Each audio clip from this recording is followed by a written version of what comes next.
حضرت عمر کے دور میں مولا علی علیہ الصلوۃ والسلام کا ایک ایسا فیصلہ جسے سن کر حضرت عمر بھی واہ واہ کرنے لگے۔ حضرت عمر کے دور میں ایک دفعہ دو عورتوں نے ایک ہی جگہ دو بچوں کو جنم دیا، ایک لڑکی اور ایک لڑکے کو۔ اس کے بعد دونوں عورتوں کا آپس میں جھگڑا ہو گیا۔ جھگڑا اس بات پہ تھا کہ ایک عورت کہتی تھی لڑکا میرا ہے اور لڑکی تمہاری ہے، دوسری کہتی تھی نہیں لڑکا میرا ہے اور لڑکی تمہاری۔ لوگوں نے جب ان کا جھگڑا دیکھا تو ان دونوں عورتوں کو حضرت عمر کے پاس لے گئے اور سارا قصہ بتایا اور کہا آپ ان میں ٹھیک فیصلہ کریں۔ حضرت عمر نے کہا حضرت علی کو بلایا جائے، وہی ان کا ٹھیک فیصلہ کر سکتے ہیں۔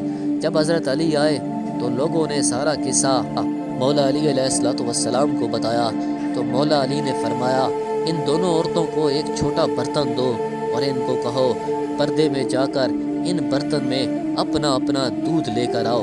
جب ان عورتوں نے دودھ لا کر دیا تو مولا علی علیہ الصلوۃ والسلام نے فرمایا کہ ایک میزان لایا جائے۔ جب میزان لایا گیا تو مولا علی علیہ الصلوۃ والسلام نے اس میزان پر دونوں عورتوں کا دودھ رکھ کر تولا تو ایک کا وزن کم تھا، دوسرے کا زیادہ۔ مولا علی نے فرمایا جس کے دودھ کا وزن زیادہ ہے اس کا لڑکا ہے اور جس کے دودھ کا وزن کم ہے اس کی لڑکی ہے۔ یہ دیکھ کر لوگوں نے کہا یا علی آپ نے یہ فیصلہ کہاں سے اور کیسے کیا؟ مولا علی نے فرمایا قرآن سے۔ سب لوگ اپنے اپنے گھروں میں جا کر قرآن کھول کر دیکھنے لگ گئے کہ کہاں لکھا ہے دودھ والا قصہ۔ رات بھر قرآن سے ڈھونڈ ڈھونڈ کر جب کسی کو کچھ بھی نہ ملا تو صبح سب لوگ مسجد میں جمع ہو گئے، اور جب مولا علی علیہ الصلوۃ والسلام مسجد میں آئے تو لوگوں نے کہا یا علی آپ نے تو کہا تھا کل والا فیصلہ آپ نے قرآن سے کیا ہے، مگر ہم سب نے ساری رات قرآن سے ڈھونڈا مگر ہمیں کچھ نہیں ملا۔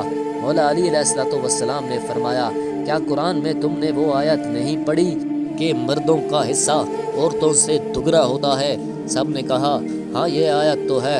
مولا علی نے فرمایا اسی آیت سے تو میں نے وہ فیصلہ کیا۔ سبحان اللہ۔